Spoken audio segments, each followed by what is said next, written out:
Cobalt avtomobiliga qilib bergan ishlarimizdan ko'rsatib obzor qilib beramiz. Birinchi navbatda Tracker 1 avtomobilini tablosini o'rnatib berganmiz. Undan keyin bokovoylarni yopiladigan qilib berganmiz. Qaranglar. Ko'rsatib o'tamiz. Mana shu knopkasi bor. Yopsak bokovoylarimiz yopiladi. Knopkani bossak bokovoylar ochiladi. Mana ikkalasi komplekt bo'lgan. Keyin pultdan ochib yopsak ham mashinani bokovoylarimiz ochib yopiladi.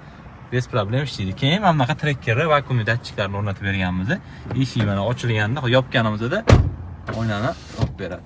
Eshikni bitta ochsa, oynasi ozgina ochib beradi. Shu vakuum bo'yicha ishlab beradi. Endi tabloni obzor qilsak ham bo'ladi. Tracker 1 Premier avtomobilini tablosini o'rnatib berganmiz. Xo'p, gitara orqali boshqariladi. Cobalt o'zining zavodskiy gitarasi orqali. Xo'p, ko'rsatgan funksiyalari tezlikni ko'rsatadi. Mana bu kichkina tezlikni ko'rsatib ko'rayotgan bo'lsangiz, burchagida bu cruise control necha tezligi belgilanganini ko'rsatadi. Cobalt o'zining tablosi ko'rsata olmaydi buni. Juda ham kerak funksiya mana shu. Malibu 2 turbina, 1.5 turbinada ham ko'rsatmaydi bu narsani. Program orqali yoqsa bo'ladi. Faqatgina 2.4 da, Equinox da Premierlarda ko'rsatib turadi. Cruise control necha tezlikga yoqilganini. Biz Premier Tracker 1 tablosini ham o'rnatib, mana shu funksiyalarni yoqib berganmiz. Xo'p. Keyingisi bu probeg 1, probeg 2 ko'rasizlar, mana shu oralig'ida yurilgan probegda rasxodi o'rtacha tezliklarni ham ko'rsatib ishlab beradi, xudo xolisa.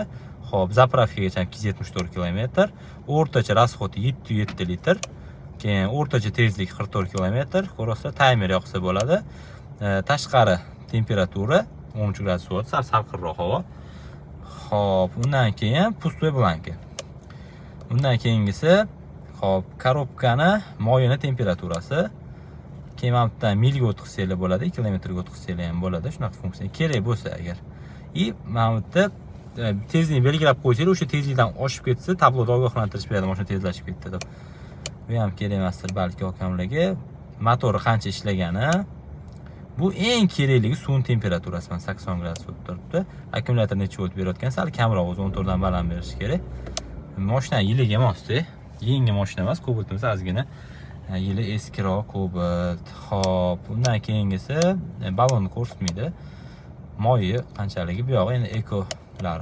Hammasi joy-joyi, o'rni-o'rnida ishlaydi. Hamma datchiklari bilan ko'rasizlar, indikatorlar ham joy-joyida yonadi. Eng glavniysi torpedga hech qanaqa kesilmaydi, prezelka bo'lmaydi. Mana bu ramkasini biz yasab berganmiz. Mana shu ramka almashadi. Tabloga mos ramka joy-joyiga tushgan, hech qanaqa zazor bo'lmaydi. Birga bir.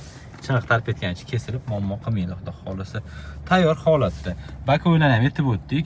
Raskladnoy bo'ladi, pultdan ochib yopsa bo'ladi, xudo xolisa. Xizmatlar qiziq bo'lsa, maktabga murojaat qilasizlar.